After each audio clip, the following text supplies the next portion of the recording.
سيئات أعمالنا من يهده الله فلا مضل له ومن يضلل فلا هادي له وأشهد أن لا إله إلا الله وحده لا شريك له وأشهد أن محمدا عبده ورسوله صلى الله عليه وعلى آله وصحبه وسلم تسليما كثيرا.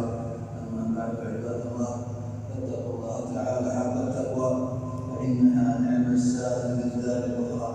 عباد الله، إننا اليوم في أحد الأشهر الحرم وهو شهر الله المحرم، وهي أشهر عظيمة خصها الله تعالى من بين الشهور، فقال تعالى: إن عدة الشهور عند الله 12 شهرا في كتاب الله يوم خلق السماوات والأرض منها 4 حرم ذلك الدين القيم فلا تظلموا فيهن أنفسكم وقاتلوا المشركين كافة كما يقاتلونكم كافة واعلموا أن الله مع المتقين.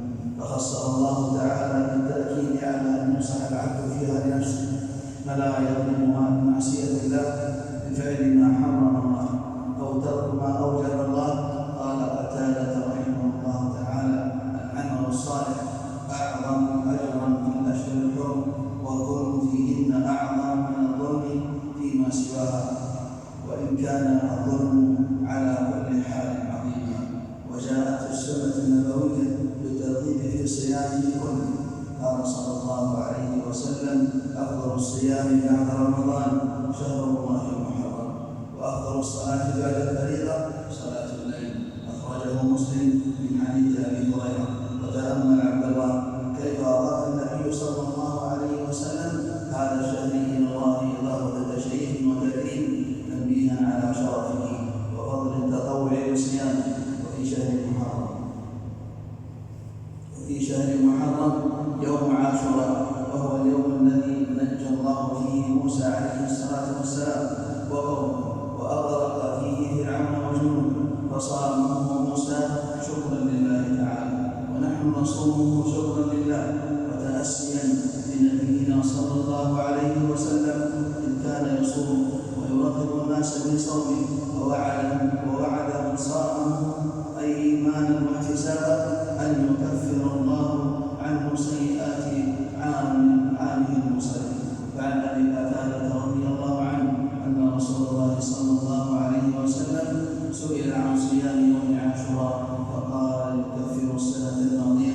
رواه مسلم. وعن ابن عباس رضي الله عنهما قال: ما رأيت النبي صلى الله عليه وسلم يتحرى صيام يوم فضله على غيره إلا هذا اليوم، يوم عاشوراء. الحديث متفق عليه. والأفضل للمسلم أن يصوم يوما قبله بقوله صلى الله عليه وسلم: فإن بقيت إلى الرابع لأصومن التاسع. رواه مسلم.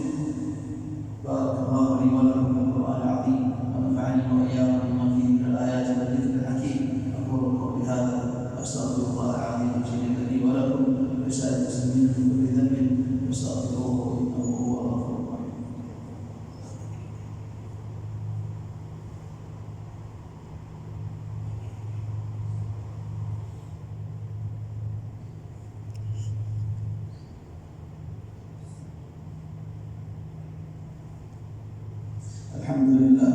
الحمد لله على إحسانه، والشكر له على توفيقه وامتنانه، وأشهد أن لا إله إلا الله وحده لا شريك له تعظيما لشأنه، وأشهد أن نبينا محمدا عبده ورسوله الداعي إلى رضوانه صلى الله عليه وعلى آله وصحبه ومن تبعهم بإحسان إلى يوم الدين وسلم تسليما كثيرا. أما بعد عباد الله، فاتقوا الله تعالى حق التقوى وأسلموا وجوهكم لمن بيده الآخرة والأولى، واهتدوا بهدي ربكم، فقد ضمن الله لمن اتبع هداه ألا يضل ولا يشقى. إخوة الإيمان، إن شهر محرم كغيره من الشهور لا يخص بذكر أو دعاء أو عبادة لم يرد بها دليل في كتاب ولا سنة، فلا مزية له من جهة كونه أول الشهر أول السنة الهجرية، ولا مزية لأول يوم فيه أو أول جمعة فيه، بل هو في ذلك كغيره من الشهور والأيام والجمع. ولا يشرع في يوم عاشوراء إلا الصوم فقط. أما ما أحدثه أهل البدع من الباطل